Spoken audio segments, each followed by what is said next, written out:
Assalamualaikum warahmatullahi wabarakatuh. Syukur Alhamdulillah kita dapat berjumpa lagi di kajian Gusma, kajian Kiai Haji Ahmad Dauddin Nur Salim. Semoga apa yang disampaikan oleh beliau dapat bermanfaat dan barokah untuk kita semua. Amin amin ya rabbal alamin. Saya pernah punya teman, divonis dokter 2 bulan lagi mati. Teman tuh gak doyan mangan. Tapi sarannya dia hidup kalau ada obat dari Jerman itu. Kalau enggak ya mati. Tak tili. Mati kapan? Ini udah. Kabarnya rong bulan mana? Siswa supan rong bulan. Bagus rong bulan cepet kok mana sih? Gue ku iman mulai cilik. Memangnya mati ku nggak rong bulan kasih soai iso wae. Wong pangeran sing di otoritasnya wae raja jeni rong bulan 3 bulan kok dokter jeni ke percaya. Aneh-aneh wae. Saya tak takoni Israel lah meniku. Iya, orang mesti bener kok tak imani. Lah iya, kowe cek goblok, kowe iku mondok 2 wulan iku ora mesti sesuk ya mungkin. Nah padha-padha mungkin sesuk ya mungkin kok ya mungkin. Padha-padha mungkin kok milih sing 2 wulan, milih sesuk ae. Milih sesuk saiki tak istighfar be aku, tak ngaji, dadi keren mati sesuk. Yo, sulit bodoh nih, biasa. Saiki urip kok. Assalamualaikum warahmatullahi wabarakatuh. Bismillahirrahmanirrahim. Jadi ada seorang wali kata hikam, kadang-kadang seorang wali itu mau doa diulang itu sungkan. Kenapa? Yang perlu diingatkan tuh yang potensi lupa. Allah kan masih ingat doa kemarin. Jadi wa inna ma yunabbahu man yajuzu al-ighfal, yang bisa diingatkan hanya orang yang potensi lupa. Sementara Allah tidak akan. Tapi kan akhirnya doanya elik. Ya Allah kayak kemarin. Hari ketiga ya Allah kayak. Makanya menurut saya ilmunya orang hakikat itu juga ada sisi kriminalnya karena ya tadi. Tapi kamu ingkar ya keliru. Memang Allah gak mungkin lupa, ngapain kamu ingatkan? Makanya menurut saya Allah itu mangga terbaik, bener-bener Rahman Rahim. Mestinya nak Allah terbaik, kue dungo bedino malah ngamuk. Lah aku lali tapi mbok eling dong. Tapi Allah itu ya maklumi ya, dengan kekeliruan. Kita ini kan selalu keliru, dongo terus ya keliru sebetulnya, karena seakan-akan kan mengingatkan seseorang yang mungkin lupa. Wong Allah tidak pernah lupa kok, kamu ingetin terus. Atau kamu menggurui Allah, yaitu ya Allah nang sebadani kalau di diake, padahal nggak mesti maslahat bagi kamu. Diake orang mesti maslahat bagi kamu. Kalau kamu turun terus, pas minta itu karena tomak kamu, hadun nafsi kamu, serakah kamu, tapi nggak tahu diri pantas taura dengan permintaan. Kayak gue misalnya jongo jadi wali, iso Allah tersinggung, bocor atau tirakat atau jalur jadi wali. Tapi gak dongo ya Allah tersinggung, kere rah tahu dongo. Jadi orang kalau tidak wali itu sudah keliru terus. Jadi gue di sepuro, tapi tak kira itu akeh salah. Ya jajal gitu dongo wali kok sabtu kok dirjelang. Kira-kira Allah tersinggung ngapa nyembah jadi? Kira-kira tersinggung. Tapi misalnya kira tahu dongo kepengen kau Imam Syafi'i, apa yang tersinggung? Bocah ora di idola. Terus piye Gus? Piye kadung salah biasa wis. Wis bakat salah no. Bakat salah. Ini dongane sing gampang ae mesti bener Rabbana dzalamna anfusana wa lam taghfir lana wa tarhamna lanakunanna minal khasirin. Artinya gini loh. Ketika manusia mengatakan mampu, itu ada sekian hal yang manusia itu tidak ikut melakukannya, tidak ikut menciptakannya. Misalnya kue nyuber, supirana enak, punya pengalaman. Tidak kecelakaan karena apa? Nyuber kue enak, mobilku normal. Mobilmu normal lah, terwabrak mobil yang mabuk. Gak. Nah di sini ini manusia dituntut, diingatkan terus. Kamu itu butuh Allah. Rahmat Allah itu yang melindungi kamu, bukan keahlian kamu, bukan kecakapan. Karena tanpa itu semua tidak bisa. Semuanya Allah. Ya, tapi manusia tadi, gara-gara misalnya tadi mobilnya normal, dia punya keahlian nyuber, terus mengklaim kalau keselamatan dia itu karena hati-hatinya dia, karena mobilnya normal. Padahal ada sekian catatan yang menjadikan dia selamat dan semuanya itu kudrahnya Allah Subhanahu wa taala. Misalnya gak ditabrak wong mabuk, gak ono gempa, gak ono bumi merekah. Misalnya kita pintar nyopir lah terus bumi memangap terus kita cemplung nggak apa-apa. Kemudian daerah-daerah kayak ya rasa tak sebut nomor orang. Kira tahu muka siapa ya, bener mari tak sebut nomor yang ngeri. Intinya Indonesia ora aman, tapi kita tenang aja satunya ora aman kabeh, ora sing aman. Ora usah kuatir likuifaksi, ora usah kuatir meteor jatuh, kabeh ya potensi no? Potensi semua. Sehingga ini sedikit saya ijazahkan. Suatu saat kata Rasulullah, saya ya Mu'ad melihat kamu hanya sejengkal di depan para ulama ketika nanti di akhirat. Terus Mu'ad tanya, Rasulullah tanya, kenapa kamu hanya satu jengkal dengan derajatnya para ulama ketika sowan Allah? Terus jawabnya Mu'ad, kamu punya amal apa? Terus jawabnya Mu'ad, ya Rasulullah, saya tidak pernah melangkahkan satu kaki, kecuali saya tidak pernah yakin apa bisa melangkahkan kaki yang satunya. Dan saya tidak pernah mengunyah satu makanan, kecuali saya juga tidak pernah yakin apa bisa menelannya. Dan saya tidak pernah bernafas satu nafas kecuali saya tidak yakin apa bisa nafas berikutnya. Saking dia tergantung ta'aluk semuanya sama kudrahnya Allah Subhanahu wa taala. Kalau kita ini kan sok. Kalau makanan sudah di depannya kayak pasti bisa makan. Kalau dia sudah sehat jalan seakan-akan pasti bisa meneruskan. Padahal 0, sekian detik gue melaku dihantam mobil ya selesai. Misalnya stroke ya selesai dan bisa jalan. Sehingga para wali-walinya Allah itu orang yang filah gotin min lahadotagi, setiap kedipan dia, setiap perilaku dia itu hanya ta'aluk ambil Allah Subhanahu wa taala. Itu yang disebut ya ayyuhan nasu antumul fuqara'u ila. Nah, kemudian resiko makom ini, ya semua makom tak ada resikonya. Resiko makom ini itu biasanya dia lupa doa. Kenapa lupa doa? Karena doa itu terdefinisikan. Tak wari ilmu hakikat terus rumokno wis ra paham lah tak ulang no. Ya resiko ilmu saya ingatkannya. Ilmu itu kan ada dua. Ada ilmu yang karena didefinisikan. Dan itu akhirnya menjadi masalah. Sebenarnya ilmu itu tidak perlu definisi. Kedua ilmu yang kita rasakan. Misalnya gini, kalau sama saya tanya, kamu pernah nggak minta jadi punya uang banyak? Nggak tanya, pernah nggak minta? Terus artinya minta itu terus disebut dua. Tapi kalau menurut Allah, sistem tubuh kamu yang menghendaki punya mobil, sistem tubuh kamu yang ingin punya uang banyak, reaksi tubuh kamu yang terhinakan karena ditagih orang atau butuh uang, ini menurut Allah ya sudah kamu itu peminta-minta. Saya ulang lagi ya. Sehingga menurut Allah kamu minta tidak minta ya tetap berstatus peminta. Pengemis. Nah, orang-orang yang sudah wusul, meskipun itu kondisional ya, tidak selalu. Itu ya dia pikirannya mengadahkan tangan apa enggak ya sama saja tubuhnya merasa minta. Sehingga dia tidak perlu mengekspresikan minta. Nah, terus orang yang fikih bilang seperti itu tuh sombong, wong kok gak tahu dungo. Sebetulnya keliru vonis orang fikih. Bagaimana mungkin dikatakan sombong? Dia reaksi tubuhnya, elemen tubuhnya sebetulnya meminta. Dia tidak berkategori meminta karena ilmu kadung didefinisikan kalau minta itu yang seperti ini. Itu kan lama. Nanti kalau suatu saat Indonesia yang kuasa itu terlalu NU atau terlalu yang tidak NU, lama-lama ada definisi. Misalnya yang dikatakan tahlilan itu apa? Ya bid'ah, Nabi tidak pernah tahlilan. Sahabat gak pernah nahlili Nabi, malah ngaji Nabi jadi tahlil. Mana nih tahlilan jalukno sepuro mayit, ngaji Nabi jalukno sepuro. Sehingga dengan tradisi itu tahlil itu masuk definisi bid'ah, karena gak pernah dilakukan sahabat dan para tabi'in. Ya salahnya kamu definisikan. Tapi kalau udah kamu definisikan, diarani tahlil, ya maca la ilaha illallah. Terus mungkinkah satu bacaan la ilaha illallah dilarang? Wong ra oleh maca kalimat tauhid. Jadi misalnya tahlil iku nafadno kalimat tauhid. Oke tok ya ora ngara iso dilarang tapi nak tahlil iku mitung dinane mayit kaya Buddha, sangane kriminal. Enak. Ya sudah seperti itu. Makanya banyak orang salah itu karena ilmu kadung didefinisikan. Nah, definisi itu sebenarnya tidak mengikat dalam banyak hal. Ini penting saya utarakan. Ya karena seperti itu. Makanya itu masalah-masalah besar antara kita dan firqah-firqah yang lain, masalah ahli sunnah, terus masalah yang lain-lain. Memang ya sudah seperti itu. Ya saya ulang lagi ya. Ketika Nabi Ibrahim mau dibakar Namrud, itu masyhur cerita itu. Dan kemudian jadi Nabi namanya Habib Syahid.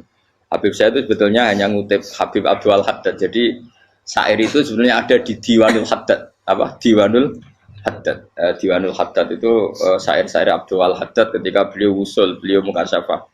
Terus bagian dinyanyikan Habib Syahid terus jadi populer. Saya ulang lagi ya. Tubuh kita, misalnya kamu lapar, perut kamu kan mereaksi minta makan. Andaikan kamu itu Tuhan, kan kamu tahu bahwa perut kamu itu minta makan. Tanpa kita bilang, ya Allah saya minta makan, Allah tahu kalau reaksi tubuh kamu minta makan. Sehingga orang yang tidak minta pun asal makomnya makom yang ikror, mengakui kalau dia butuh, ya namanya sudah minta. Tapi fikih kadang mendefinisikan sing darane minta itu hanya madhep kiblat terus menengadakan tangan dan sebagainya. Ya sudah kita sebagai orang pengikut ya yang ikuti fikih, yang ikuti tasawuf, sebetulnya itu definisi yang sepihak. Sehingga ketika Nabi Ibrahim mau dibakar Namrud, masyhur itu cerita itu. Beberapa hari mungkin bulan-bulan orang disuruh Namrud cari kayu sebanyak-banyaknya. Ketika kayu sudah terkumpul mungkin satu lapangan, Ibrahim mau dibakar. Pegawai ini Namrud itu bingung caranya mencalok Ibrahim. Mereka saking gedene napa? Api. Nak dincalok kok ado iku ratok tengah. Nak diparekno iku kepanasan. Masyhur. Terus setan zaman itu orang akeh dadi ya setan tenan. Saya kan duplikate sakeh dadi setan ra tau muncul. Wong duplikate wis napa? Akeh. Singkat cerita setan itu muncul pura-pura jadi manusia terus ditemukan manjane. Manjane kayak semacam ketepil besar yang jadi mana dari kiai-kiai ketepil haram mergo penemune setan. Jadi ini tuh. Tapi nak manjane penemune setan itu betul walhasil terus dibikinkan satu manjane semacam ketepil besar terus Ibrahim dilemparkan ke api. Lewat apa? Ketepil tadi idenya siapa? Setan. Nah ketika di tengah api itu unik. Kata malaikat Jibril datang terus tanya sama Ibrahim, ya Ibrahim apa kamu butuh saya? Butuh. Alakah haja apa kamu punya kebutuhan? Jawab Ibrahim lah, saya tidak punya kebutuhan. Amma ilaika fala, kalau ke kamu ndak. Karena kamu makhluk, apapun keren kamu Jibril tetap kamu makhluk. Amma ilaika fala. Ndak maksudnya butuh ke Allah nanti saya nyampaikan. Mana dinya Nabi Ibrahim kalau Allah tidak usah kamu sampaikan ya sudah tahu. Gua ambek Jibril. Oh, anak gue ditekak kan. Ya saya ulang lagi, apa kamu punya kebutuhan? Alaka hajalah ama ilaika fala kalau ke kamu ndak. Ndak maksudnya butuh ke Allah nanti saya sampaikan. Karena Jibril yang mentang-mentang dekat sama Allah dan tukang memberi informasi. Tapi kata Ibrahim kalau ke Allah sih nggak perlu kamu, dia sudah tahu. Nah itu terjadi nazamanya Habib Abdul Haddad masyhur itu apa?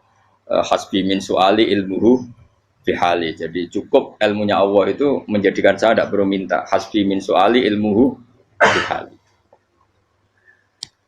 Jadi ada kondisi tertentu yang para wali itu, saya ulang lagi, kondisi tertentu yang para wali itu ya tidak minta. Tapi kalau itu ditiru jenengan semua ini jadi keangkuhan. Kenapa? Wes ora ndonga tangane ditenangkan. No, atine ya ora eling pangeran, kan akhirnya tak jaluk tenan. Lha kowe aja niru wali-wali. Nah, wali-wali itu kan misalnya tangannya tidak menengadah tapi semua sistem tubuhnya merasa butuh sama Allah. Saya itu pernah ya. Tapi itu kondisional dan saya juga ngulang tidak mesti bisa. Ketika saya umroh itu pernah saya ada satu kondisi itu doa ya di putaran pertama toh. Di putaran pertama saya berdoa ya agak banyak di multazam. Putaran kedua mau berdoa sudah tidak berani lagi. Sampai ke-7. Hari kedua ya tidak berani, hari ketiga tidak berani. Nah seperti itu tidak bisa dibuat-buat meskipun saya juga agak ingin. Tapi ya pas itu ya nggak bisa. Gara-gara itu korban kitab hikam, ya kitab hikam yang terkenal. Kitab hikam itu pernah cerita gini. Rubbama dallahum al-adab ala tarkit tolak. Terus di antara makalahnya itu wa inna ma yunabbahu man yajuzu alaihil ikhfal. Tapi kamu jangan niru dosa kan. Tapi jangan ingkar ilmu ini tambah dosa kowe. Jadi niru ya dosa, ingkar ya dosa. Jadi ada seorang wali kata hikam. Kadang-kadang seorang wali itu mau doa diulang itu sungkan. Kenapa? Yang perlu diingatkan tuh yang potensi lupa. Allah kan masih ingat doa kemarin. Loh itu gara-gara saya sebelum umroh itu mensinau kitab hikam itu agar itu ya Allah. Sing tak dongani wingi ejek eling kok tak elingno meneh. Dadi wa inna ma yunabbahu man yajuzu alil yang bisa diingatkan hanya orang yang potensi lupa. Sementara Allah tidak akan. Tapi kan akhirnya dongane eling. Ya Allah kayak kemarin. Hari ketiga ya Allah kayak. Makanya menurut saya ilmunya orang hakikat itu juga ada sisi kriminalnya karena ya tadi. Tapi kamu ingkar ya keliru. Memang Allah gak mungkin lupa, ngapain kamu ingatkan? Makanya menurut saya Allah itu mangga terbaik, bener-bener Rahman Rahim. Mestinya nak Allah terbaik, kue dungo bedino malah ngamuk. Lah aku lali tapi mbok eling dong. Tapi Allah itu ya maklumi ya, dengan kekeliruan. Kita ini kan selalu keliru, dungo terus ya keliru sebetulnya. Karena seakan-akan kan mengingatkan seseorang yang mungkin lupa. Wong Allah tidak pernah lupa kok, kamu ingetin terus. Atau kamu menggurui Allah, yaitu ya Allah nang sebadani kalau di duake padahal enggak mesti maslahat bagi kamu. Duake ora mesti maslahat bagi kamu. Maka ada sekian contoh yang wali itu dibully pangeran. Saya sering cerita, banyak cerita wali itu dibully pangeran. Digarap pangeran. Ini gara-gara salah dewi. Saya pernah cerita dan itu ada di hikam betul di kitab itu. Itu ada. Ada wali itu tukang hamal. Hamal itu manol di pasar, itu tukang angkut. Jadi kalau ada orang bawa barang berat diangkut dia, terus misalnya kalau dulu mungkin ya ke kereta atau ke singkat cerita terus diupahi. Setelah dapat apa dia pasti pulang karena dia hanya butuh makan satu piring karena dia tirakat makan satu piring untuk ibadah 24 jam. Singkat cerita dia ngeluh ya Allah, kamu tahu, engkau tahu saya ini pecinta engkau, saya ini hanya butuh makan satu piring untuk kuat sholat. Tapi kenapa harus jadi juru manol? Berilah saya rezeki yang tanpa kerja. Nah, selang sekian hari dia dituduh maling, terus di penjara, terus dapat rezeki tanpa kerja. Dia terjawab kenapa jadinya gini? Kan kamu minta rezeki tanpa kerja. Ya itu penjara itu rezeki tanpa kerja kan. Jadi Allah memperlakukan para walinya itu memang unik. Ya kadang dibully. Sehingga dalam cerita-cerita kenabian kata Qadiyat itu nggak ada orang yang sering dibully Allah kayak nabinya. Karena nabi itu orang yang dicintai Allah. Jika salah sedikit saja itu, cara pangeran, cara kampus itu digarap, pokoknya dipelonco, pokoknya salah sedikit. Misalnya begini, Nabi Yakub itu kan nabi. Dia mungkin nyon sewu nggak tersadar nyembelih anak sapi itu di depan indukannya. Ya beliau mungkin spontan saja, Pak. Kalau kamu yang melakukan pasti tidak ada hukumannya karena Allah tidak pati peduli sama kamu, sudah lah. Artinya nggak peduli, salah pantas saya nggak jelasin gitu. Tapi ini Nabi. Ketika itu terus indukannya sapi tadi ya Allah, Yakub itu kekasihmu. Saya tidak berani sama dia karena dia kekasih. Tapi saya tetap menuntut keadilan. Dia harus merasakan susahnya dipisah dengan anak. Meskipun dia tidak nuntut rasanya roh anak sebelah itu tidak se ekstrim itu. Sapinya itu hanya nuntut ya Allah dia harus merasakan sakitnya terpisah dengan anak. Akhirnya Allah menciptakan Yakub mengalami terpisah dengan Nabi siapa? Yusuf. Itu kalau kata Qadiyat, itu kalau yang melakukan tidak Nabi pasti gak dibully Allah, dibiarin. Karena tapi ini yang melakukan. Nah. Terus ini Nabi Yusuf lagi mana rasa daftar wali berat. Nabi Yusuf itu di penjara itu karena terdolimi apa karena memang dia salah? Terdolimi. Dan Nabi Yusuf itu Nabi. Nabi Yusuf itu Nabi betul memang benar-benar. Meskipun ganteng dia Nabi. Syaratnya Nabi ganteng kira-kira mlebu. Nabi itu harus ganteng, enggak boleh. Nabi elek ora oleh. Karena Allah izin di kekasih kok kriting elek. Allah itu di selera tadi. Kabeh Nabi mesti yang paling ganteng di kaumnya, yang paling nasab. Enggak boleh Nabi kok pesek, keriting, enggak boleh. Tapi kalau sudah jadi orang soleh oleh kan. Tapi kalau Nabi enggak boleh. Nabi Yusuf bukan, masyhur kan cerita Nabi Yusuf dengan siapa? Zulaikha. Dan belum ada orang dalam keadaan darurat masih cerdas kayak perempuan. Jadi singkat cerita, ketika Yusuf diajak Zulaikha selingkuh enggak mau kan keluar dari kamar. Dalalah kebetulan wa alfaya sayyidah Rajal. Itu si Zulaikha tadi spontan langsung bilang, wahai suamiku, apa hukuman orang yang ingin menodai keluargamu? Itu wong wedok. Padahal dia agak terencana, dia pun nggak bayangkan kepergok suaminya. Itu dalam keadaan kepergok itu masih cerdas. Suamiku, apa hukuman orang yang mau menyelingkuhi keluarga Anda? Singkat cerita suaminya murka, terus Yusuf di penjara, terdolimi. Ketika di penjara, kemudian Yusuf punya keahlian mentakwil apa? Mimpi. Kan tadi suaminya Zulaikha itu tidak sampai raja ya, kira-kira PM atau menteri. Raja itu punya mimpi yang bisa nakwil itu hanya Yusuf. Singkat cerita, terus utusan raja datang ke Yusuf dan takwilan Yusuf terbukti benar. Tapi Yusuf ini seorang nabi, saya ulang lagi Yusuf seorang nabi dia, tapi ya manusia. Bilang gini ke utusannya, coba bilangkan ke raja kamu, di penjara ini ada orang yang di penjara secara terzalimi, yaitu saya. Tolong laporkan ke majikan. Itu Allah tersinggungnya itu bukan main. Nabi kok lapor makhluk. Itu tersinggung. Nah, kowe kan gak piye. Kowe ngajono proposal ya ora piye. Wis pokoke Allah kowe wis ra piye. Wong sampean swargane ya ora langsung wae ngono. Pokoke kira-kira kan sudah gak perlu ditegur. Makanya fa'an sahu syaitanu dzikra rabbi fala bitha fi sijni bid'asin. Maka Allah mentakdirkan utusan raja tadi itu lupa melaporkan peristiwa Yusuf ke raja tadi. Sehingga raja gak pernah dengar kalau ada orang di penjara karena Allah tersinggung. Wong kowe ku nabi kok lapore ambek penguasa. Ngono tok iku wis Allah tersinggung. Karena dia nabi, gak boleh nabi lapor makhluk. Jadi Allah itu dengan nabi itu sangat-sangat sensitif. Sangat-sangat sensitif. Ya begitu. Terus cerita yang terkenal, meskipun ini nggak ada di Quran, Nabi Musa. Nabi Musa itu pernah sakit gigi. Karena dia mentang-mentang kalimullah, orang yang sering komunikasi dengan Allah, minta ya Allah, tolong tunjukkan obat gigi saya itu apa. Singkat ini sama Allah dikasih tahu. Kamu ngunyah suket ini gitu. Rumput ini kamu kunyah nanti pasti sembuh. Karena resepnya dari Allah ya pasti mujarab, kan nggak kok dokter. Singkat cerita dikunyah terus sembuh. Suatu saat dia sakit gigi lagi, nggak konsultasi lagi karena masih punya resep tadi kopian apa resep. Dia datang nyari suket yang sama dikunyah tambah sakit. Tanya sama Allah, ya Allah ini kan resepnya yang sama, kenapa tambah sakit? Kata Allah, kamu itu kekasihku. Ora nak sing ngobati ku aku ra suket sembrono. Semenjak itu Nabi Musa pernah resep lagi sudah. Andikan tuh kamu, pasti Allah juga gak tersinggung. Makanya kata Qadiyat, kenapa para nabi sering ditegur itu bukan karena Allah murka, nabi itu beda.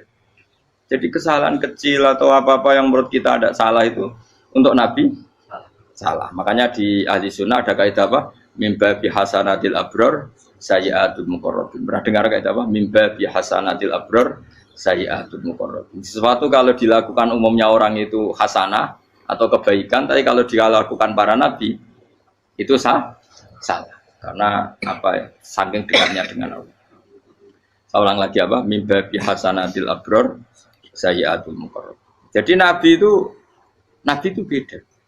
Nah, para nabi itu orang-orang yang ngalami fikir yang doa resmi kayak siapa tadi? Definisi fikir ya sering. Kayak definisi orang tasawuf yang sering. Sehingga ketika Nabi berdoa ya memang secara disiplin ilmu yang namanya berdoa ya minta Allah dengan mengadakan tangan. Ketika enggak berdoa karena Nabi sadar Allah tidak perlu diingatkan lagi, pasti masih ingat. Gitu. Jadi dua-duanya benar terus. Makanya Nabi itu lam yazal fitaroki, Nabi itu selalu naik derajatnya. Karena pas minta ya benar, pas tidak minta ya. Tapi kamu jangan niru dosa kan. Tapi jangan ingkar ilmu ini tambah dosa. Okay? Jadi niru ya dosa, ingkar ya dosa. Jadi ada seorang wali kata hikam, kadang-kadang seorang wali itu mau doa diulang itu sungkan. Kenapa? Yang perlu diingatkan itu yang potensi lupa. Allah kan masih ingat doa kemarin. Loh itu gara-gara saya sebelum umroh itu mensinau kitab hikam itu agar fidrullah. Ya Allah, sing tak dungani wingi ejek eling kok tak eling no meneh. Dadi wa inna ma yunabbahu man yajuzu alil yang bisa diingatkan hanya orang yang potensi lupa. Sementara Allah tidak akan. Tapi kan akhirnya dungane eling. Ya Allah kayak kemarin. Hari ketiga ya Allah kayak.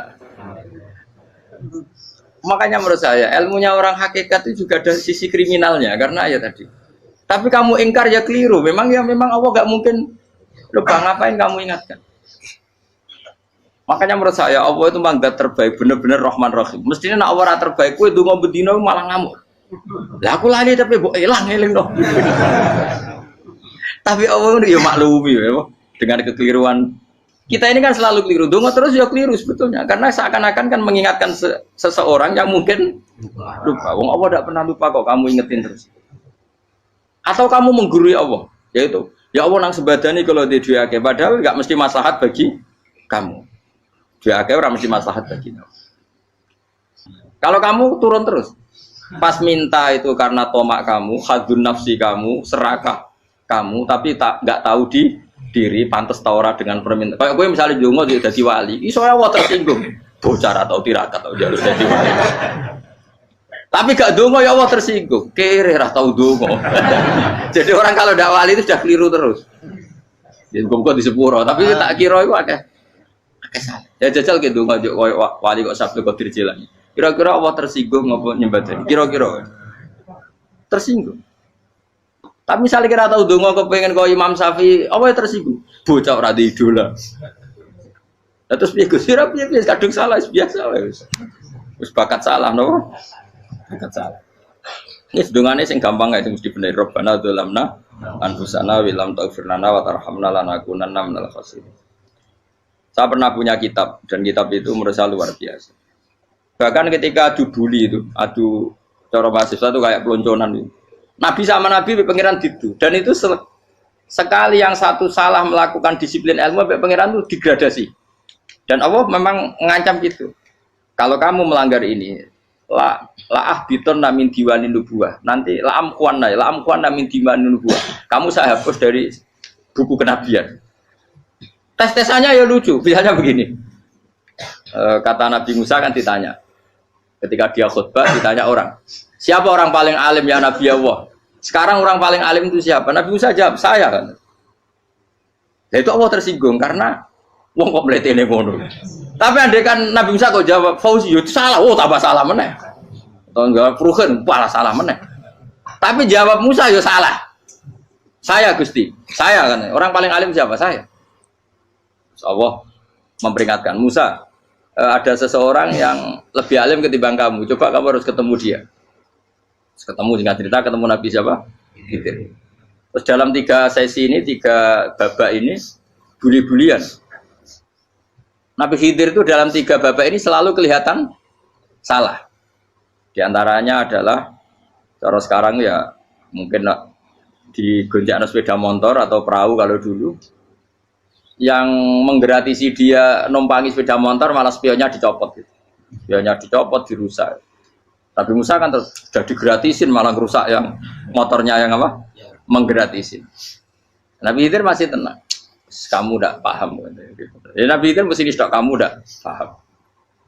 Itu kata syurrahul hadis termasuk Ibnu Hajar al-Asqalani bilangin.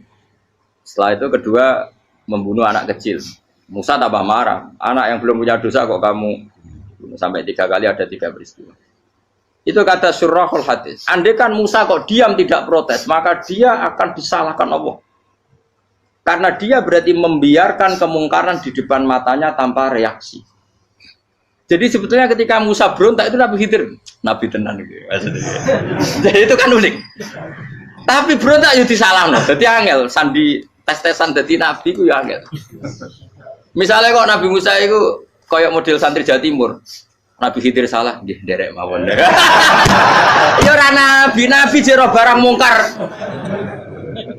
Menengae. Berarti yo nabi goblok ngono kira-kira. Makanya memang Musa harus konsisten seperti itu, harus demo terus. Kayak saya misalnya sebagai kiai fikih, kiai ya harus seperti ini cara mulang saya. Enggak boleh saya misalnya terus anut mulang terus tawadhu semeneng itu ora karu-karuan. Jadi andai kan Musa kok tidak protes itu malah salah. Ya memang harus. Dan itu Nabi Khidir Nabi tenang. Makanya Nabi Khidir akhirnya respect. Tidak ada hati sebaik Abu Musa. Risi itu gak nyaman ketika melihat kemungkaran. Jadi itu sebenarnya poin. Tapi lucunya Nabi Khidir ya nyalan. Takkan dari rasa kok komen takok. Tapi ya disalahno. Ya aku jare Nabi Musa, ya jajal, gawe peristiwa meneh aku tak sabar rata kok bareng. Kon jajal neh. Bareng dijajal ya protes meneh. Bareng protes meneh, tinggal 1 kali kesempatan. Kowe takok meneh wis ora dadi muridku. Dikasih kesempatan lagi, ya protes meneh dek nompat. Tapi itu justru itu menjadi kelebihannya Nabi Musa karena syarat seorang nabi adalah al-musara'ah ila inkaril munkar kata Ibnu Hajar Al-Asqalani. Syarat seorang nabi adalah secepat ngengkari sesuatu yang mungkar. Enggak boleh. Ya toh kan misalnya kita jadi murid terus gurumu itu gandeng artis atau gandeng penyanyi dangdut. Dia derek mawon. Jadi guru mumet goblok. Tapi kowe ngloroi guru tersinggung. Ora roh hikmah iku. Kan bingung no. De guru ini Pak bingung no. Soale ki de guru jadab dorong Jawa Timur apa? Gurumu gandeng penyanyi dangdut. Reaksimu piye? Cek takok. Ayo loh, nak elek kan gak iri. Biasanya nak elek itu ra iri. Sekarangmu Pak. Sing ayu, sing potensi iri. Kira-kira reaksi kamu itu milih derek mawon apa berontak? Golek nak gurumu wong alim mesti nak pasti meneng muridku goblok gak sensitif roh barang mungkar dilakukan di depannya kok tidak reaksi tidak protes gak gebet tenan tapi lucunya guru mau nak protes ya gak duwe akhlak guru lagi senengnya kok ora oleh nah Nabi itu kan buli-bulian jadi Nabi Khidir dengan Nabi Musa itu tepat-tepat karena dua orang ini sama-sama kekasih Allah. Itu Nabi Musa justru barokahnya itu dia tidak pernah klasmennya di bawah Nabi Khidir. Semua ulama sepakat klasmennya Musa tetap di atas Nabi Khidir. Sehingga yang berlaku ya tetap ilmunya Nabi Musa bahwa membunuh anak kecil tidak boleh, merusak perahu milik orang lain tidak boleh. Karena Allah tetap lebih respect dengan ilmunya Nabi Musa. Nabi Khidir tetap ilmunya nggak dipakai meskipun dia disebut hakikat. Karena ilmunya Nabi Khidir ngani ngoyo. Ngani ngoyo wong ape mutusno ngenteni nginceng Lauh Mahfuz. Lah sing iso iku sapa? Barang ra mungkin kok. Makanya Nabi Khidir terakhir menutup kalimatnya wa ma fa'altuhu an amri. Dzalika ta'wilu ma lam tasdi alaihi sab. Aku dhewe nglakoni ini ya ora roh, wis ditakdir nglakoni ngene. Dadi artine Nabi Khidir ya ora paham. Jadi wa mafal tu anamri itu terakhir kira-kira artinya saya sendiri tidak melakukan ini karena inspirasi saya sendiri atau keputusan saya sendiri. Tahu-tahu saya ditakdir melakukan. Karena pas itu Nabi Khidir disetting semuanya dengan ilmu hakikat. Yaitu bayi tadi memang kutiba kafiron. Kutiba apa? Kafiron. Memang dia nanti kalau umur nganti tua ditakdir mati kafir. Daripada mati kafir nanti ya sudah mati sekarang. Tapi nggak mungkin kan ada syariat daripada soben beling pateni ke cilik. Ya ora ono syariat, tetap ikut Nabi Musa. Makanya kata Ibnu Hajar Al-Asqalani itu uniknya Allah sama para wali-walinya. Waliku kelirullah itu tetap disenangi pengen. Terus pangeran nabi-nabine yo gejul-gejulkan yo pancen nak wong. Terus keempat kan. Tadi kan saya punya contoh 3 ini contoh keempat. Ini terakhir. Kakean kok ilmu ora cukup tetap malah bingung enggak. Nabi itu minggat itu boleh enggak? Tanpa pamit. Minggat itu pergi enggak pamit itu boleh enggak? Enggak boleh. Rasulullah meskipun kayak apa disakiti di Mekah itu enggak pernah minggat, enggak pernah hijrah. Saya ulang lagi karena butuh izin. Tapi Allah pernah punya kekasih yaitu Nabi Yunus. Nabi siapa? Yunus. Itu Quran meredaksikan ya abako. Abako itu terjemahnya apa? Minggat. Kalau pergi itu dhahaba. Tapi ini Allah meredaksikan itu abako. Abako itu ya minggat. Nabi Yunus itu dakwah di daerah Nainua. Ya. Nainua itu ya, Babylon sana. Kampungnya namanya Nainua. Ya daerah Babylon. Babylon itu kalau di geografis modern ikut Irak. Ikut mana? Irak. Jadi Kufah, Basra, Babylon. Terus siapa itu yang mengalahkan pasukan Yahudi dulu itu Buktanasor, Hebuket, Nasir itu ikut mana? Babylon apa? Babylon. Bama unzila alal malaka ini di Babila Harutama. Makanya kalau ulama-ulama melihat Irak kacau sampai sekarang itu tidak kaget. Irak itu ardun mal'unah kalau di kitab-kitab. Bumi yang memang sudah terlaknati mulai dulu. Sehingga ketika ada kasus Saddam Hussein sekarang itu ulama tidak kaget. Zaman Rasulullah Sugeng itu Irak itu termasuk sudah bumi yang guna keazala. Jadi di sana pasti banyak fitnah. Fitnah pertama yang dicatat sejarah adalah Mautul Husain apa? Kabudute Said siapa? Husain di Karbala. Era Imam Syafi'i adalah zaman mifnah, ulama dibantai karena dipaksa mengatakan Quran apa? Makhluk. Terus konflik-konflik sampai era Saddam Hussein terus era sekarang jadi. Nah kita ini ulama sebenarnya tahu tarikh itu. Tapi di era modern kan dianalisis karena campur tangan ini itu ya sudah lah. Sebab goblok pun aja daripada ngebantah-bantahan malah kamu. Ibu goblok, ibu pinter. Nah sekarang kan analisisnya kan, wah ini ada campur tangan pihak ketiga diciptakan nih sauni ini. Ya kalau intelijen harus ngomong seperti itu. Kalau kita seperti ulama memang dari dulu dicap Nabi hunalika az-zalasil wal fitan. Saya teruskan. Nabi Yunus itu dakwai kaumnya itu lama sekali dan tidak iman. Nah semua nabi kalau kaumnya tidak iman itu diberi hak Allah ngancam akan adanya adab apa? Ngancam akan adanya adab. Nabi Yunus ngomong gitu terusin. Nanti kalau kamu tidak iman itu pasti kena adab. Anggap saja dia ngancam gitu sudah berbulan-bulan. Singkat cerita, adab baru tinggal 3 hari lagi. Ayo nang iman, tinggal 3 hari lagi. Ya kira-kira dia ngomong misalnya Ahad, berarti Ahad, Senin, Selasa, atau kamu milih Selasa ya Rabu, Kamis. Singkat cerita Ahad itu dia gak kuat. Wah semane kurang 3 dino kaumku tetap ora iman. Mangkel asal minggat deh. Minggat ya jadinya mau minggat kan gak punya tujuan, so asal pergi jauh saja. Ada perahu, sekenanya dia naik saja. Namanya minggat nih. Kalau bawa bekal terencana, bawa visa, paspor kan plesir namanya. Jadinya minggat itu ya gak, ya sekenanya gak persiapan. Singkat cerita sampai ikut perahu nelayan tadi, terus zaman itu ya ada mitos kalau ada gelombang yang nggak wajar pasti ada orang minggat. Terus ditanya siapa yang minggat, Nabi Yunus kan orangnya jujur saya katanya. Ya sudah yang minggat terus dicemplung gitu. Ya, terus ada yang agak baik ya jangan gitulah. Ini kan kita semua butuh selamat. Dudi dulu. Terus Dudi satu lagi ketemu Yunus. Coba mungkin salah udahnya Dudi lagi ya ketemu sampai 3 kali ya ketemu Yunus. Makanya fasahama fakana minal mudhadis diuji dia kalah kemudian tenggelam. Fal taqamahul khutu wa huwa mulim. Terus dia diuntal ditelan oleh ikan nun. Nah, di situ ikan nun digambarkan saking besarnya itu.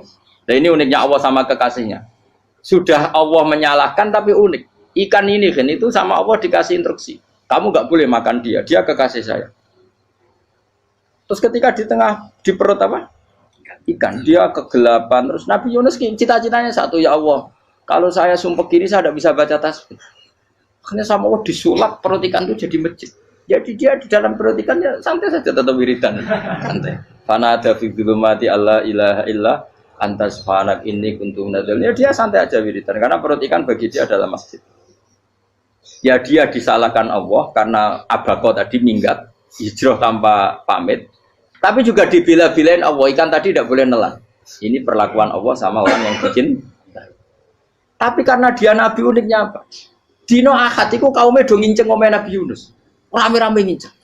Lucunya cara nginceng gini. Nak Yunus neng omah berarti bodoh nih. Wong omeh ana adab kok dene tengok-tengok. Bareng dinceng Nabi Yunus tuh gak ada. Oh tenan ono adab. Mulane wonge rawani ning omah. Itu uniknya pangeran. Jadi umpama dekne ora minggat ya salah. Umpama dekne ora minggat berarti kaume jare apa ono adab ono gempa bumi likuwi faksi kok dekne ning omah. Lah nek ono tenan ra mlayu, nyatane gak mlayu. Dadi mbok Allah didesain minggat. Tapi nek minggat yo disalahno Nabi yo ora pamit. Makanya masyhur saya itu punya kitab karangannya Habib Alim Alamah, babanya Habib Anis, Habib Ali bin Husain yang ngarang apa? Ali bin Muhammad bin Husain karang yang Simtud Duror itu diantara doanya gini. Tapi jangan tiru loh, berawal gitu. Aku rawan ini loh. Cuma saya hafal secara ilmu, tapi saya tidak berani. Waj'al sayyiati man ahbabta. Ya Allah, jadikan kesalahan saya itu kesalahan orang yang kau cintai. Terus pokoknya salah lagi jadi pengiran kadung seneng, salah lagi sampai wae wong seneng. Waj'al sayyiati man ahbab. Terus koyo kowe lah dimanja wong tuamu anak paling disayang. Salah wae lucu. Kowe cah cilik. Kowe seneng cah cilik. Salah wae lucu. Mecano gelas ya lucu, tiba ya lucu. Tibane cah tuwek-tuwek. Bocah jelalatan mulane tiba.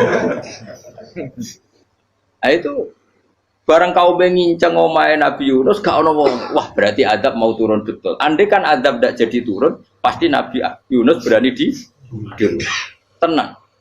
Wes bareng mulai malam Kamis, wah adab itu sudah kelihatan. Ada puting beliung, ada apa, sudah jelas pasti ada adab. Kaum yang lapangan tobat, finish. Secara bal-balan menit-menit apa? Terakhir. Kowe iku ambek pengenan ditampa tobaté. Wes gak sida tak adab wong kowe tobat. Singkat cerita Nabi Yunus hari ketiga atau apa dia selamat. Pakai versi yang umum saja. Selamat faltaqamaul hutu bahwa falaula annahu kana minal musabbihin la bi fi batni la yaumi yubasur. Akhirnya dimuntahkan sama ikan don tadi terus dia keluar. Barang keluar tanya-tanya kabar gimana kabar kampung Nenuwa baik-baik saja. Tabar awani mulai karena dia tahu kalau orang bohong itu dihukum mati. Padahal dia bohong katanya kemis itu ada adab ternyata kampungnya baik-baik.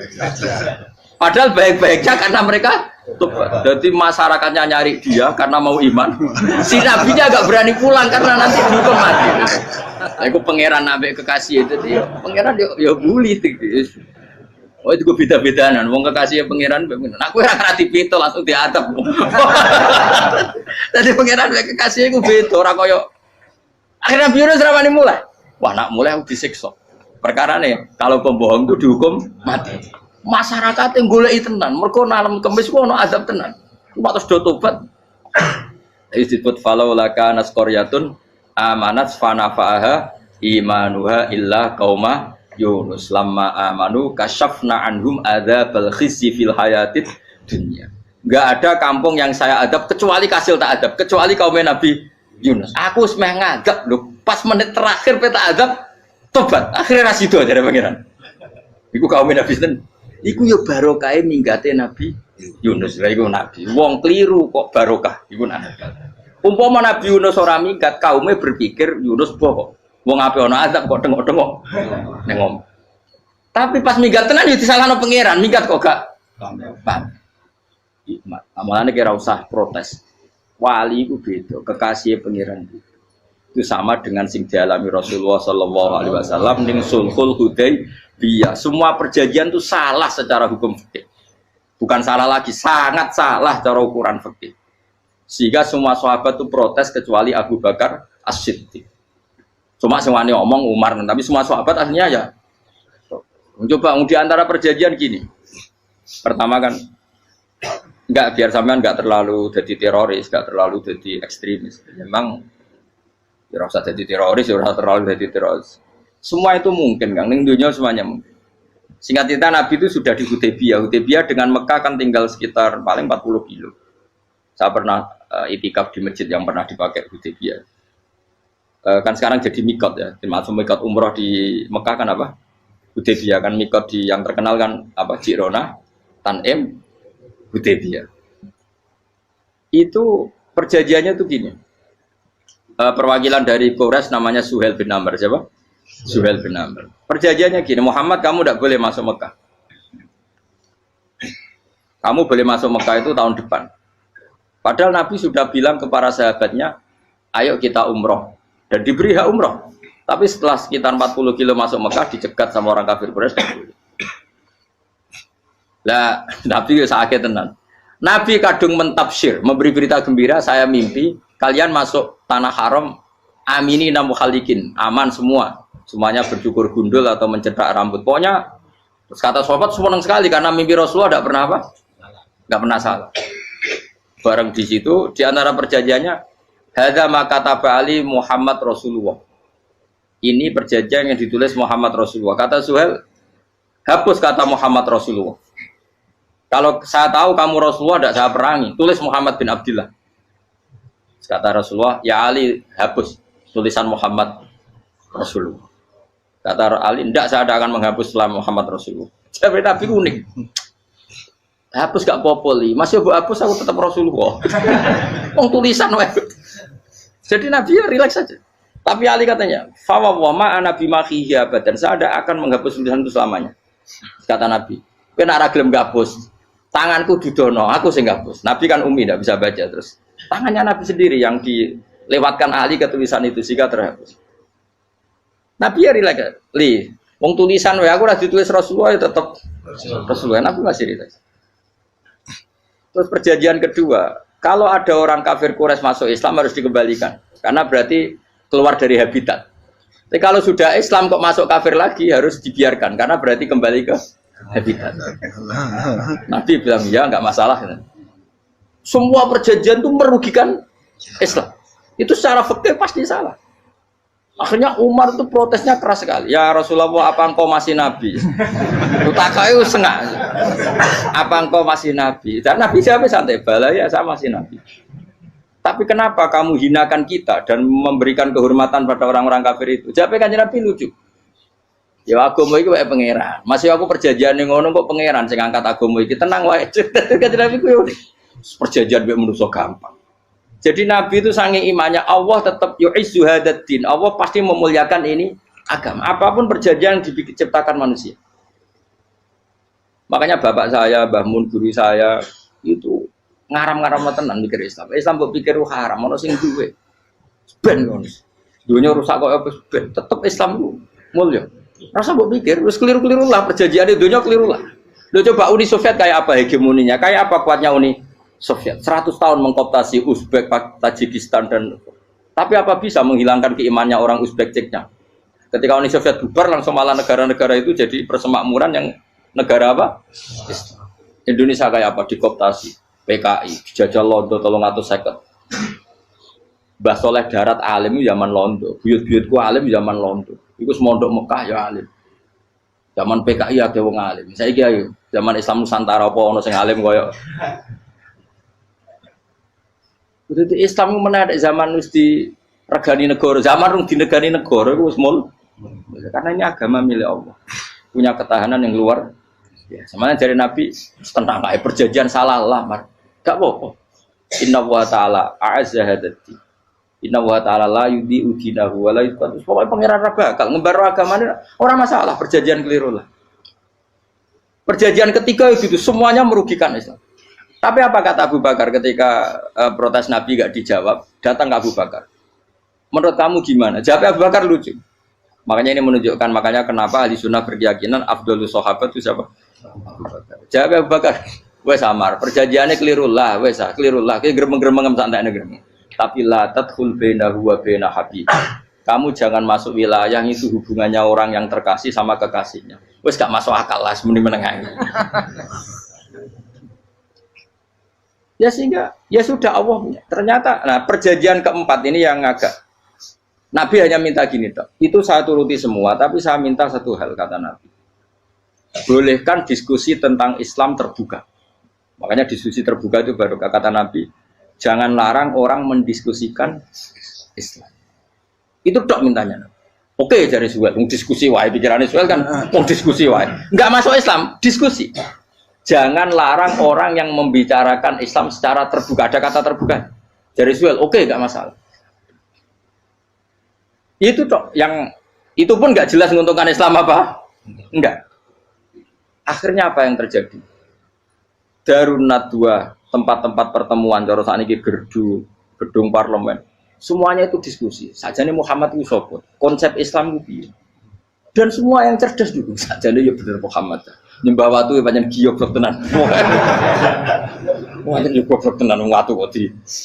Terus nak Yahudi ora bener pisan, Nasrani ora bener pangeran kok. Wah diskusi. Suwe-suwe hasil diskusi sepakat. Pancen yo tetep bener Muhammad. Tetep bener Muhammad. Akhirnya hasil diskusi itu akhirnya mereka membatalkan perjanjiannya sendiri. Perkara ini baru kayak apa? Malah Nabi ketika balik di Medina, Umar sempat protes ning dalam. Oke ya Rasulullah, saya nerima konsep Anda, tapi saya menyisakan satu pertanyaan. Jadi jenengan niku ana ayat sing nurjukna la tadkhulunal masjidal harama insyaallahu aminina muhalliqina ru'usakum. Lah kok nyatane ra sida mlebu Mekah, malah kita terusir kembali lagi ke Medina. Lha iku Nabi yang agak lucu ngendikan. Mar, ning ayat iku ra gak ana taune. Apa ana ayat iku taun iki? Sing ngatene taun iki ra kowe. Jadi Nabi iya ora ana taune ya. Ora ana taune kok tauni dhewe kan kira-kira. Ayat itu kan gak ana taune, Umar ae sing GR nafsiri tahun ini. Wong awam suatu saat kamu akan masuk Masjidil Haram. Tapi kan gak ana taune ayat itu. Apa di ayat itu ada tahunnya Umar dan Allah bilang tahun ini ya enggak ya sudah kalau nggak ada tahunnya ya pokoknya mesti kapan-kapan terjadi tapi orang saya ikut kalau suge rugen kan gak ada tahun nih orang saya mau aku tuh gak ada suge tapi kan tanpa tahu lu sesuai. Nah akhirnya apa yang terjadi ada diskusi masif di Mekah. Setiap yang cerdas setiap Nabi tanya Abu Sufyan siapa? Nabi mau komentar gini dah, sama siapa teksnya? Misluhu la yajhalul Islam. Kalau Islam sudah didiskusikan, otak secerdas Ikrimah bin Abi Jahal, secerdas pasti tidak bodoh tentang Islam. Maknanya pasti akal yang waras memilih Islam. Wah, akhirnya Islam jadi masif. Ya sudah, karena Islam sudah masif, tokoh-tokohnya cenderung Islam, akhirnya perjanjian itu dibatalkan sendiri. Akhirnya waro'aitan nasa yadkhuluna fi dinillahi afwaja. Akhirnya mereka berbondong-bondong masuk Islam. Itu artinya apa? Nabi itu gaya perjanjian cara fikih keliru wae, cara fikih cara zahire keliru wae, tetap barokah karena punya hubungan khusus dengan Allah Subhanahu wa taala. Makanya la tadkhul bainahu wa baina habib. Itu kan kayak ya sudah seperti itu. Di pangeran makanya Sayyid Ali itu Sohibu Simtiduran nak dungawi di antara doanya waj al sayyati man ahtabta. Jadikan ya Allah kesalahan saya kesalahan orang yang engkau cinta. Karena ulama nyontono ngene, saiki Nabi Adam ambek iblis itu padha salah itu. Enggak jawab. Padha salah, iblis itu salah bodoni Nabi Adam salah. Dilarang mangan wit khuldi tetep mangan. Mau trimo rayuane sinten? Iblis. Tapi wong piye-piye pangeran ku seneng Nabi Adam. Sediluk diusir bar sumajtabahu rabbuhu fataba alaihi wa bar langsung Adam urung metu ke swarga wis diwarai. Dam kepengin tak sepuro nggih, tak warai dongane. Iblis tak diwarai. Makane kena ndonga, longkuan. Dadi ngene ke ya pokoke wong disenengi ku menang kan. Lah kaya aja ndonga iku, kowe ora bakat wali biasa wae iki cerita. Ya sudah seperti itu. Ya, tapi emang ya sudah seperti itu. Nabi Adam itu urung pati keusir tenan, wis fatalah qa Adam rabbi kalimatin fataba. Jadi urung terlalu jauh dari surga. Kemana lagi pas pertama medun ke bumi ambek Allah wis diwarai beberapa kalimat sing dadekno di sepuro pengiran. Qawat al sayyati man ahbabta. Jadi penting kalau atur namanya wilayah-wilayah kenabian itu wilayah yang kita tidak pernah tahu detailnya, tapi kita yakin Nabi itu para kekasih Allah. Dan agama Islam itu juga agama paling diridhoi. Maka di zaman apapun, kecewa apapun dengan perjanjian dengan negara maupun dengan dunia, Islam tetap dihormat pangeran. Wis ora usah kuat. Mikir Islam ku keliru. Nangit mayo oleh nak mikir keliru. Agamane pangeran kok pikir. Saya masyhur. Sayyidina Umar itu kan khalifah paling sukses masalah futuhat. Di masalah apa? Futuhat. Dan Ibnu Umar setiap jalan-jalan itu dibully sama orang-orang.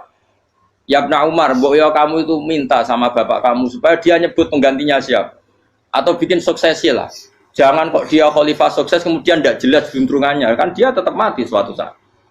Saking nggak kuatnya Abdul bin Umar, dia matur, ya Abah, engkau harus suksesi. Siapa ya pemimpin setelah jenengan? Lah kenapa? Orang-orang bilang kalau ada orang misalnya penggembala kambing terus ditinggal gelanggang itu dianggap dosa karena kambingnya pasti kocar. Apalagi ini urusan umat. Kamu tahu-tahu mati sebelum sesi ini pasti kacau. Umar langsung marah. Agama Islam itu enggak sama dengan kambing kata Umar. Agama Islam agamanya pangeran, mesti diurusi pangeran. Aku mau khilafah. Aku mau sukses. Ben aku ora usah mikir. Engko ora diurusi pangeran. Jadi Umar itu justru saking hormatnya sama Islam itu dengan cara enggak mau mikir Islam. Enggak mikir berarti enggak khidmah ya, tetap mengkhidmati Islam. Seperti saya ini kan yang khidmati Islam lewat mulang. Tapi aku ora tahu mikir nasib Islam. Islam ora kondang piye. Ditinggal Abu Bakar mlaku, Umar mlaku. Wali songo mbek kowe rak mulya wali songo. Saiki durus mudin yo mlaku, durus KUA yo mlaku. Durus mubalek sing kadang matre ku yo mlaku. Berapa kiai sing dadi oknum perkara proposal? Ya agama yo. Wong bapak udah kanca kiai ku mudin, anake mondok. Bareng saking suwene dadi mudin, zaman iku mudin urung untuk gaji kono negara. Anaknya juk duit mending spontan. Cung ora ono mati kok juk duit. Mergo nek ora ono mati ra entuk rezeki. Cung ora ono mati kok juk duit. Ngono iku agama ya ora piye-piye juga. Mergo agama iki diurusi Allah. Ayo nabi palsu ben kira wae mulai Musailamah sampai Musotek sampai Lia Eden. Kurang lagi. Mulai wali palsu Romo dosa, Romo sopo iku. Woi wono kabeh ora masalah. Uni Soviet kayak apa mengkooptasi Ceknya Uzbek. Akhirnya ya kalah Uni Soviet. Saiki Ceknya Uzbek jadi negara nopo? Islam. Kayak apa? Donald Trump, Islamfobia. Tapi sekarang orang Amerika malah berbondong-bondong masuk nopo? Islam kaya. Mbok pikir malah Islam mbok konsepi malah rusak. Mergo terus di metodologi. Harusnya penyebaran Islam itu begini. Harusnya Mbah Mungkira pangeran ngomongnya harusnya. Wong Islam kadang melaku ya lewat mudin. Saya itu punya santri, ini kisah nyata. Itu lahirnya di Bali. Itu bisa baca Fathul Mu'in. Lahirnya di Bali. Bahkan dia ketika SD itu tukang mimpin lagu Hindu. Lagu Bali itu Hindu apa Buddha? Hindu. Karena dia ketua kelas. Tapi Islam. Semua cuma. Jadi kayak gitu. Gara-gara jadi bapak itu bakal sate yang Bali. Ya bakal sate berhubung sukses, ponakane misalnya ini diajak orang Madura kan gitu. Aslinya orang Madura. Setelah kampung itu menjadi kampung Muslim lama-lama berkebutuhan punya masjid. Berhubung wis anake kiai ono masjid mosok ora di wong alim. Akhirnya anake dipondokno di Jawa. Pondokno di Jawa iso maca muin terus ngaji sama saya. Jadi saya iki ning Bali kok ono wong ora muin, ya ono santri di Bali maca Fathul Muin. Ning Jawa kadang wong ora iso maca muin. Jadi terima bakal sate muter. Kayak Islam di Indonesia gara-gara pedagang Gujarat, meskipun sejarah itu diperdebatkan ya gara-gara dagang, karena mereka Muslim ya akhirnya menyebarkan apa? Jadi semudah itu Allah. Termasuk konflik Ali bin Muawiyah itu barokahnya sama susahnya konflik itu masih banyak barokahnya. Sayyidina Ali sama Sayyidina Muawiyah karena kita ahli sunnah ya tidak menyalahkan salah satu madzhab ahli sunnah. Itu barokahnya beliau konflik itu banyak sahabat yang migrasi. Ada yang ke Cina, ada yang kemana-mana. Termasuk yang diyakini para sejarawan ada yang ke Selat Malaka. Termasuk akhirnya sampai ke Baros itu. Barokahnya orang nggak nyaman di Yaman itu di Syria sama di Irak. Akhirnya Islam menyebar. Oh sudah. Andai kan nggak ada konflik itu, mungkin penyebarannya juga lambat. Makanya saya bolak-balik bilang, setan itu ono goblok. Gomko ora melok ngaji saiki. Setan ora goblok piye. Kalau ada anaknya kiai 5 lanang kabeh sih, alim kabeh iku didu. Mergo rebutan pondokin Hindu. Aslinya pondok satu titik di desa itu. Misalnya yang beduan ya di meja. Gara-gara tuh konflik itu terus sing sitok minggat ning Kalimantan. Gara-gara anak kiai yo gawe pondok ning Kalimantan. Sitok minggat ning Sumatera, anak kiai yo gawe pondok ning Sumatera. Cara setane gak ngedu, malah pondok tetap satu titik. Tapi setan itu goblok, ora roh. Akibat ngono iku ora roh. Akhirnya dulur didu menyebar. Ada wong soleh menyebar ning ndi menyebarkan sujud, menyebarkan Jadi setan yo ono goblok. Muga-muga ora ngaji, muga nak ngaji dene roh. Oh nak ngono ora usah ngono. Andai kan tidak diudik kan satu titik. Nggih betul. Tapi setan niku nak ana wong soleh iku didu. Nak didu ana sing kecewa minggat. Lah migate wong saleh ndak ape gawe apa? Mosok ape gawe dugem. Lan kula anggere wong saleh tukaran Gus iku tukaran gara-gara tukaran sak minggat ning Papua ya alhamdulillah. Apik. Kula niku ra Gus kancaku ya Gus-Gus sing minggat ki kuat. Angger pamit kula ora tau tak tangisi. Nuwun kok minggat to bener. Mingate Gus ndak ganti piye. Paling yo gawe pondok apa gawe apa. Lah setan nganti saiki belum tahu. Mulane muga-muga ora roh. Jadi artinya nak pangeran ngersakno iku segampang itu. Lah coba di Ponegoro kan konflik sama keluarganya yang dulu ada yang mungkin sebagian pro Belanda. Ning Sulawesi ya tetep gawe napa? Pon. Engko ning gone wis pokoke angker ning dindi. Wali Songo ya. Sunan Kalijaga agak pati cocok mbek buyut Sunan Kudus. Rapati cocok akhirnya dakwah ning kidul di daerah kene. So akhirnya ono ya mono dakwah rong khatam terus. Terus dadi Islam macam-macam. Satu terus no. Tapi ya barokah iku ana Islam tok Tingkir, tok Solo, tok Jog. Cara rapati tukaran ya Sunan Kalijaga men ngewangi Sunan Kudus, Sunan Bonang ning gone. Berhubung barokah tukaran sithik-sithik ya. Jadi bahasa saya itu buyut-buyut itu Sunan Kudus itu luwih dukung Arya napa? Penangsa. Sekali Joko dukung wong kene itu. Sutowijoyo. Pokoknya kurang usah terus-terus. Pokoknya saya ngomong Jogja diulang putus. Buyut-buyut keluar itu dianggutus. Serasa usah dijero-jero. Yang jelas barokah. Mau ora tukaran ya utak-utak ning pantura. Baru kayak tukaran ya dong. Jadi itu. Tapi ora usah terus nak ngono tukaran baru kayak ora usah mending ngono. Pokoke nak pengangeran sing ngersakno kabeh baru. Tapi ora usah diciptakan. Ana suami istri pegatan terus. Ya kadang ya baru kasing wedok untuk bojo luwih bener. Akhirnya alhamdulillah saiki bojo wapian. Padahal sing lanang tau GR, wah pegat iso apa ya ora piye malah apik. Iku pangeran. Makanya mikir Islam yo mikir. Sekarang kan ndak orang terlalu semangat Islam terus dia konsep Islam harus menguasai negara, akhirnya memaksakan jadi pemimpin. Jadi Islam harus kultural, akhirnya kejawen Islam. Muat Islam kudu kaya, jebule kedunyan deknane. Islam kudu fakir, bebas hisab, kefikiran akhirnya buruh Cina. Justru kakean konsep wis mari kuwajib. Lah ya ana sing wah Islam kudu sugih, nek sugih ben kuat. Jebule bareng sugih kedu. Ana sing milih fakir ae ben tambah hisab, kefikiran Islam buruh Cina. Islam harus merebut negara supaya ada konsep khilafah. Pas ngerebute wis ngafir-ngafir wong akeh. Pas prosesnya wis dadekno perko. Islam harus kultural, juga main-main gong wae malah sindenan terus. Ra sida dakwah, mergo kakean apa? Kultural ora usah dikonsepis ben mlaku. Pangeran dhewe sing ngatur Islam. Kayak apa agama ini pernah ditinggal orang-orang terbaik. Mulai para sahabat tabi'in sampai wali songo, nyatanya tetap berjalan. Sahabat beriman yang dirahmati Allah Subhanahu wa taala.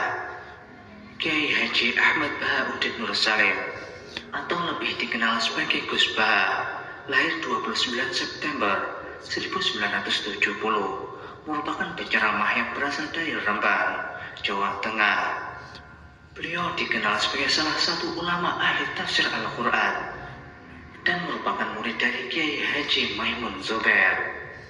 Gus Baha merupakan putra dari seorang ulama pakar Al-Quran dan juga pengasuh pondok pesantren Tahfidzul Quran, yaitu Kiai Haji Nur Salim Al-Hafidz dari Narukan, Teragan, Rembang. Kiai Nur Salim merupakan murid dari Kiai Arwani Kudus dan Kiai Abdullah Salam, Kajen, Mergoyoso Pati. Nasabnya bersambung kepada para ulama besar.